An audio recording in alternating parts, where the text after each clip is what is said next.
Rodriguez reporting for ICOC Hot News. Hot News recently visited 4 churches across Northern Europe. Today, we want to share just 2 stories of faithful women whom we met along the way. In Stockholm, Sweden, we met with Christina.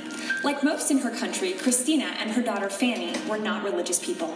But God worked to draw them together in a way they never expected. And in Sweden, and definitely not in Stockholm, no one goes to church, no one believes in God. I remember a few years ago, my daughter went to a church, a friend took her there, and when she got home, she was always so happy. I was getting so curious, and I decided to visit this church. I couldn't believe what I was meeting. All these happy faces and people hugging each other, and I remember my daughter was changing, and she told me she wanted to get baptized. I saw her baptized, and 2 weeks after that, I started to study the Bible. My daughter and I, we went to church together every Sunday, but at home, it still wasn't so good. I saw why our relationship was so bad, because I had problems with my anger. I was being angry all the time. I could come home and screaming and shouting, and this wasn't helping at all. And I wanted to change myself. And 4 months later, I got baptized.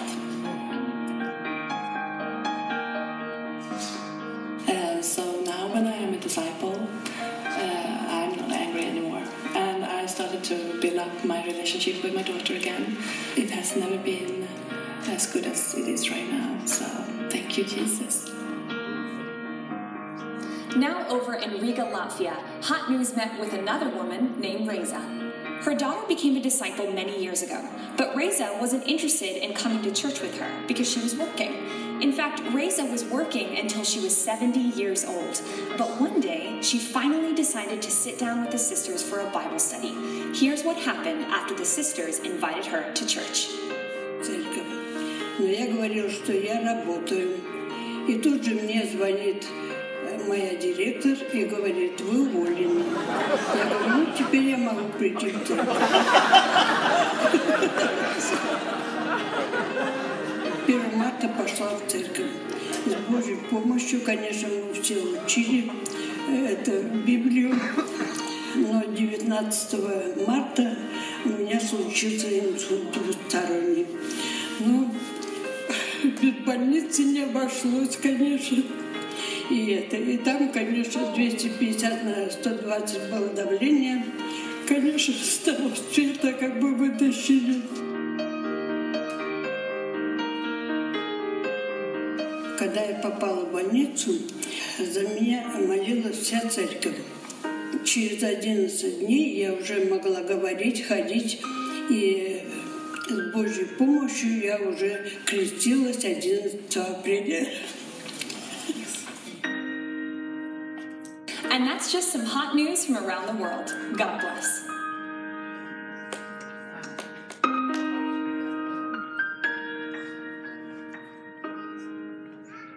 Wow, amen. You can clap for that. Wow, how inspiring were those stories? Weren't those great? Yeah. They just, I don't know, brought me to a new place in my faith just watching it. And I chose them specifically because we're obviously talking about why believe in God these days. And for the last month, we've been doing our series on why believe in God. And so if you're visiting with us today, we just want to say welcome. This is the 3rd part of a 4-part series. We've already covered, why we have faith in a soul. And last week we looked at why we believe in a creator. But this week we're going to be talking about God and the belief in God from the standpoint of morality, which should be really cool. Whoa, am I echoing here? Yes. Where should I not stand, Caleb? Caleb's got the sound. I think if I come up here, it reverberates. So I'm going to stay back here a little bit. We've got some questions that we're going to answer today. That's it. He just cuts me off completely. He's really the one in control. Not me. I want to put on my slides here. Is this it? Come on, Whit. There we go. All right. I'm going to be talking about the case for morality today. Okay. I already said this before. For those of you visiting, I'm not an apologist. I'm just an engineer.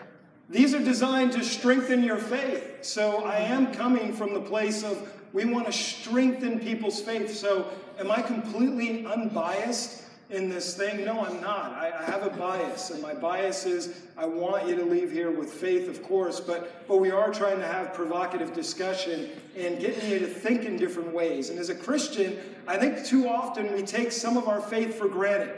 And hopefully over the last few weeks and in the next couple of weeks, you'll continue to build tools which will strengthen your faith and help you be able to answer things in your life and give an answer to people when they ask you about your faith and why do you believe. You could say, well, here's some reasons on why. Have an open mind, but as Scott Green used to say, not so open that your brains fall out, okay?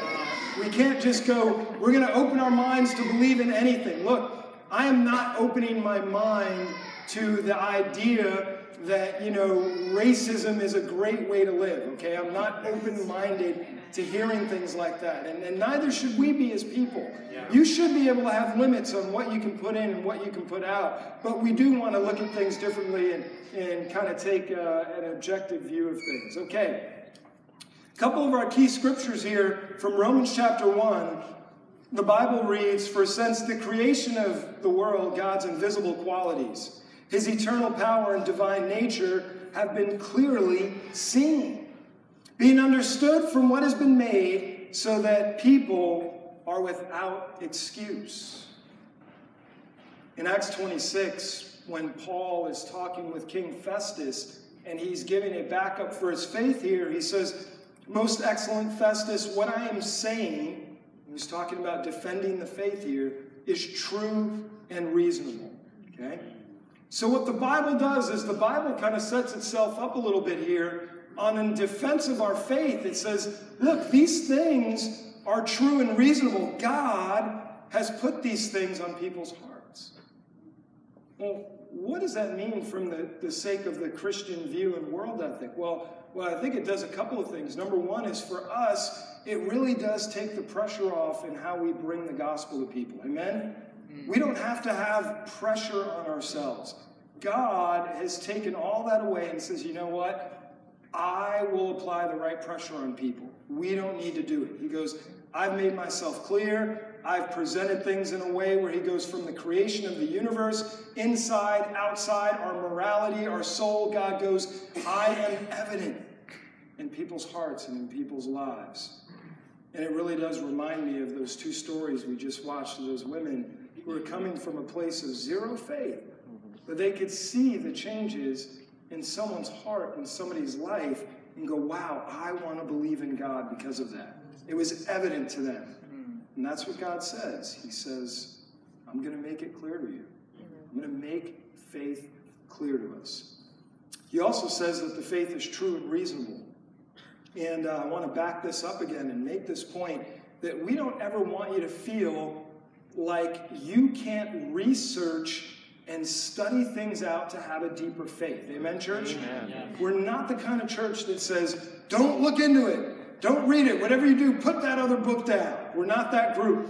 We're the group that says, pick that book up, and it's only going to further increase your faith. Amen? Amen? We're the group that says, look, science and religion aren't two opposing things, that they're going to come together. And that the more you read and learn in your classes and in school, the more your faith will be encouraged. Because what we believe is true and reasonable. That means to be a Christian, it doesn't mean we've evaded all mental intellect. It doesn't mean that we threw out our brains at the door when we walked into the Alderwood Middle School. Amen. What it means is that we believe in a faith that is true and a faith that is reasonable. Amen. If we take some time and look at it. Now, we've got to take care of a couple of things. when it comes to morality, and that's what we're going to be talking about today, I want Christians to understand some things. Number one, our moral standard in the church doesn't apply to people outside in the world. Amen. Yeah, that's right. We have this worldview in the church, okay? We live by a standard of morality that is, I think it's beautiful and wonderful, but it's way different than the world. And sometimes we've got to be careful not to take our standard and use it on the world, because the world has a completely different standard of morality than we do, okay? Number two, even within our faith, we have gray areas, all right? Not everything is as absolute as we'd like to believe. Gray areas there, right? What does that mean? That means that in the faith, there are areas of our faith where we can't be as black and white as we'd like to assume we can be. Gosh, military service. I think it's a really gray area in faith. Some people go, man, I want it to be black and white. You can't be a Christian and serve in the military. Well, maybe, or maybe you can, right? How do we really know for sure? I don't think the Bible makes it as neat as I'd like for it to be sometimes. I'm an engineer. I like when F equals MA. I like when 1 + 1 = 2. I love those things. And it's hard because the Bible doesn't always match them up like that, right? Yeah. Sometimes in the Bible there's a little bit of, gray area, and it gives the Spirit room to work in our lives. And we've just got to be aware of that. Okay, the argument, last thing, the argument about moral truth. It's not an argument about trying to figure out what things in the world are right and what things in the world are wrong. Christians get this wrong all the time. The argument is about whether there even is a right or wrong and where that comes from. You guys understand that? Yeah. It's not like we're sitting here trying to go, this is right and this is wrong. What we're arguing today is, where does the idea of right and wrong, good and bad, evil and not evil, where does that come from? And of course, I think there's an innateness to it all that we're all aware of. Take most of our favorite movies, for example. They always involve good and evil, right? Yeah. Like, for example, Star Wars. Any Star Wars fans here? Yes. Remember back in like the 1970s when you were in the theater and you watched Darth Vader for the first time? Does anyone else remember that? I remember that. And the music played, darn, darn, darn, and he's choking people with his mind and throwing things away and grabbing out laser blasters from people. And you just knew that Darth Vader wasn't the good guy, right? And then there was Luke Skywalker, all young and innocent and nice and, learning the ways of the Force okay, so this idea of good and evil, this is what we use to sell movies with, but really, society inherently understands that we know the difference between good and bad, right and wrong, and these forces are pitted against each other in nature and life and all over humanity. Okay, here's where naturalism has to take care. When I say naturalism, I'm making the argument of naturalism, which is our morality comes from something outside of God. It comes from ourselves, whether it's through evolution, herd instinct, all these other matters. That is the formation of naturalism, okay? The natural world governs our morality, what we think, process, all of that we are just a result of naturalistic things taking care, all right? Naturalism, which is a form of atheism, it does need to take care as well. Okay, number one, using the Bible improperly to debate the moral argument. Over and over again, I had people say, oh yeah? Well, if God's a good God, then why did he flood the earth? Or why did he wipe out people here? Or why does the Old Testament have all the war and stuff that it does? And I got to tell you, from a Christian perspective, reading things in the Bible, specifically the Old Testament, is really difficult sometimes. Can we admit it? Yeah. It's hard sometimes to look at that stuff and go, wow, why did God allow this to happen or do this? But we've got to make the case that God knows the difference between making an accommodation for where people are at in society and a commendation for something, okay? God doesn't commendate evil behavior in the Old Testament. He makes accommodations for a real brutal society and world that people lived in thousands and thousands of years ago. But because he makes an accommodation, it doesn't mean that he's giving his blessing or condoning the actions that we see people take place in the Bible. Okay, there's a lot of ignorance on this issue as well, where people go, man, the Bible's a misogynistic book. The Bible promotes slavery. The Bible promotes polygamy. All these arguments over and over again. I've heard them a lot, and the truth is that the Bible never promotes any of those things, okay? Yeah. The Bible doesn't do it. In fact, it really does. It condemns a lot of these things over and over again. Polygamy in the Bible, it was never rewarded with great family relationships afterwards, right? It was always like, you know, people that did that, their lives sort of crumbled around them because of it, okay? You could look at David, Solomon, Abraham, Isaac. I mean, it doesn't change, okay? That never worked in the Bible, and God doesn't condone it. So we've got to be careful when we even get into discussion with people about it, making sure they understand as well what the Bible says and what the Bible doesn't say. And this kind of stuff helps us to understand that, right? Okay, last thing.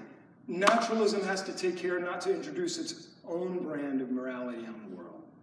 Now, this is a real touchy topic nowadays because, you know, morality comes at us from all different standards, whether it's a weakening of the moral standard or strengthening of it in some ways. There's words that I hear thrown around today that I really love, okay? Tolerance, right?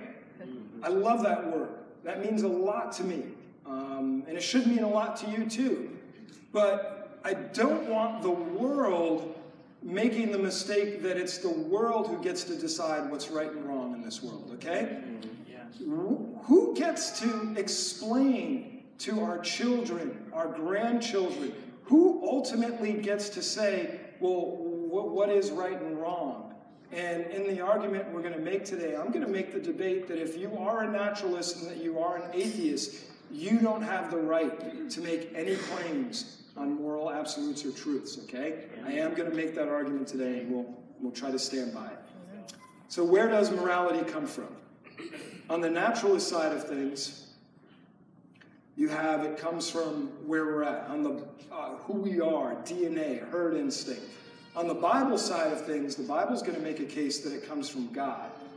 You know, somehow I think those two are kind of drawn into the middle a little bit. I think humans have evolved.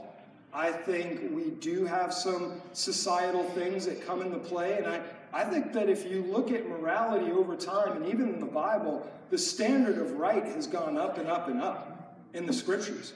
I mean, Jesus comes in Matthew 5 and says, you heard that it was said, do not commit adultery. I tell you, anyone who looks at a woman lustfully has already committed adultery, right? I mean, he took that standard and raised it up. So I do believe that there could be some cases for that, but I don't believe that's the entire thing. The natural cause. We have evolved over millions of years, thousands, so is our DNA.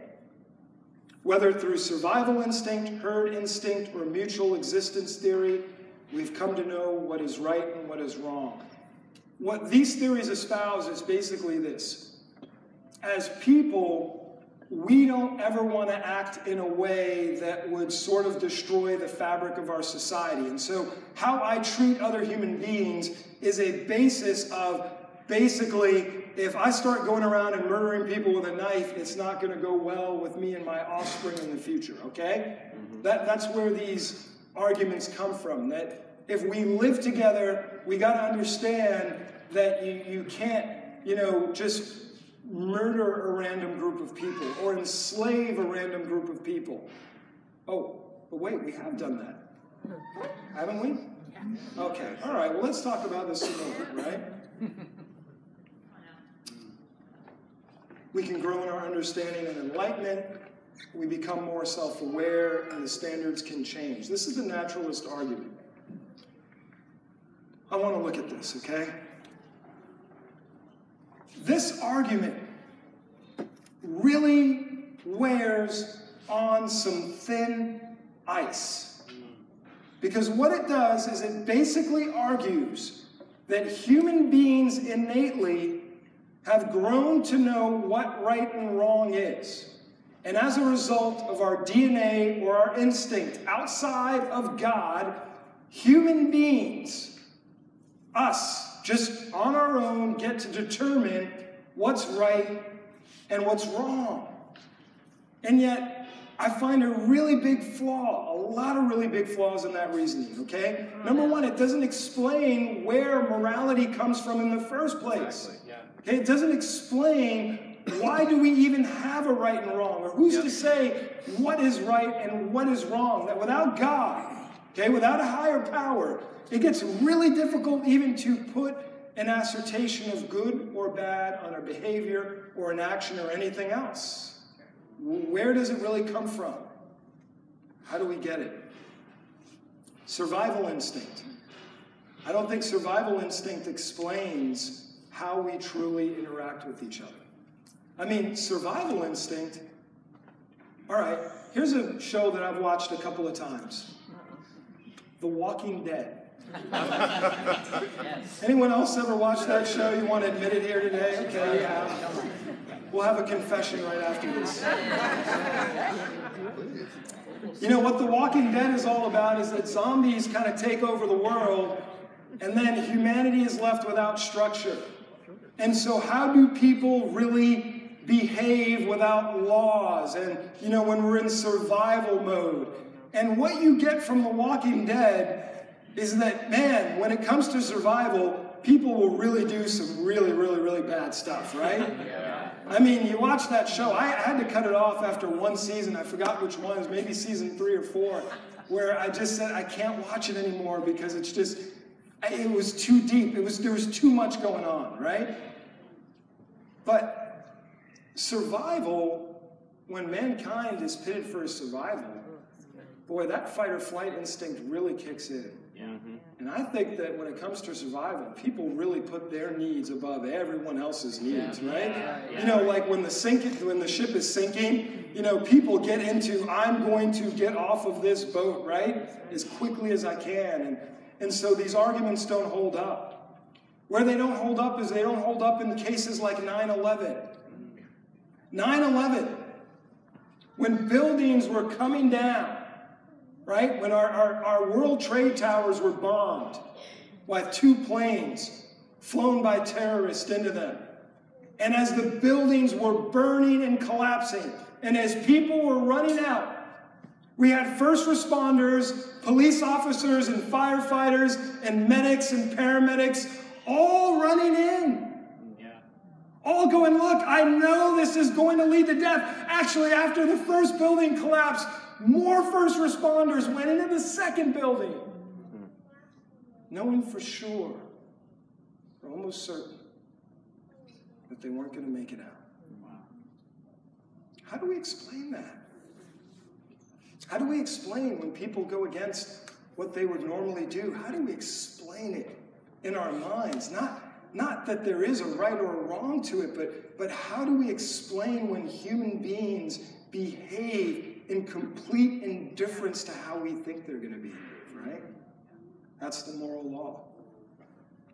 Power equals what is right.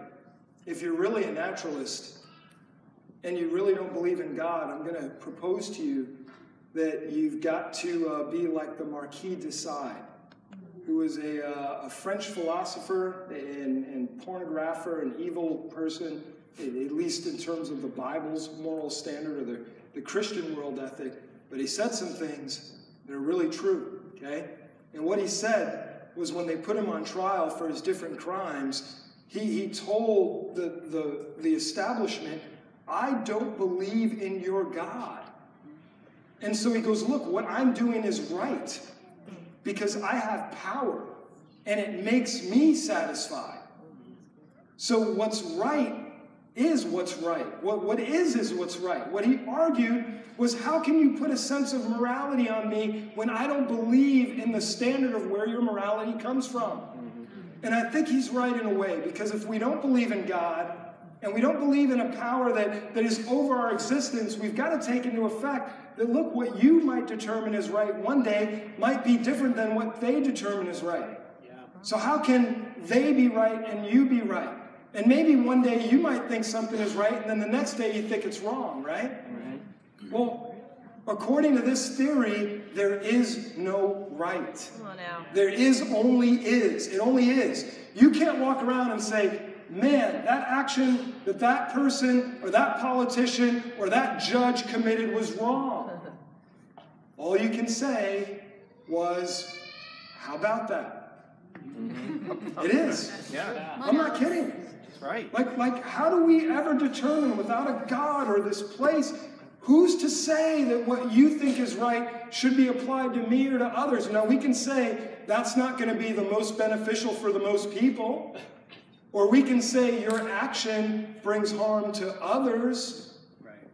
But we can't call it right or wrong. We just got to say it is. And it's so funny because some of the people who claim to have the least bit belief in God, some of the most staunch atheists, have some of the most moral claims about things in life. Yeah. Where they go, man, I can't believe the bigotry and the hatred in this world. Yeah. Well, by you saying that, you're espousing that there is some level of morality that has to come from somewhere that determines what is right and what is wrong. Yeah. So really, without God, nothing is right. And there's no moral absolute. Come on now. And so all we get left with in this world is, how about that? Somebody robs your house, steals your favorite dishes, maybe takes your flat screen TV down from your wall, spray paints on the inside, How about that? flips over your cat bowl on the way out, and Kitty is left without water all weekend. And all you can say is, how about that?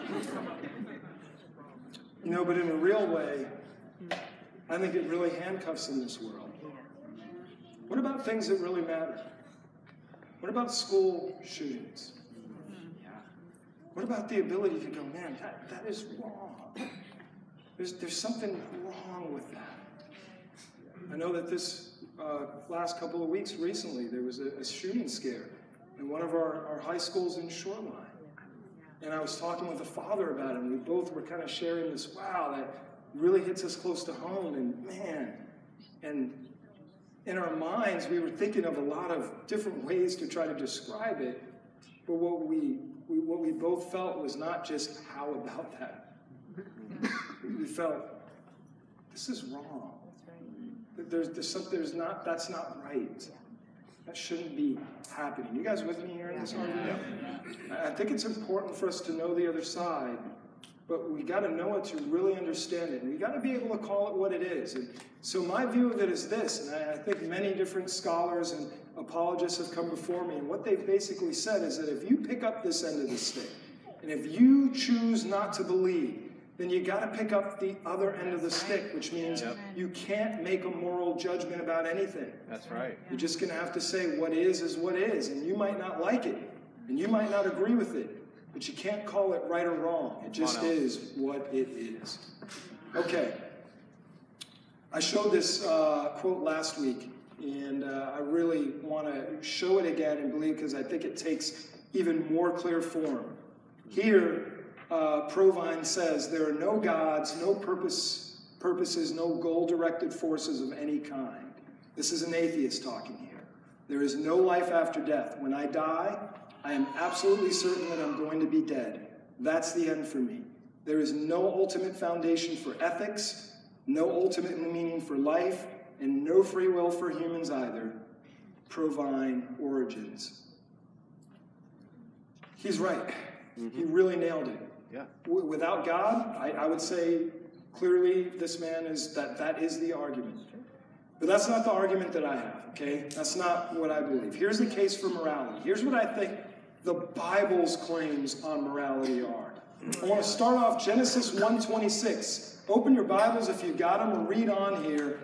It says, then God said, let us make mankind in our image, in our likeness, so that they may rule over the fish of the sea and the birds in the sky and over the livestock and all the wild animals. the claim of Christianity that Christianity makes for morality is that God has created mankind in his image. It's a beautiful, amazing thing. I mean, we could stop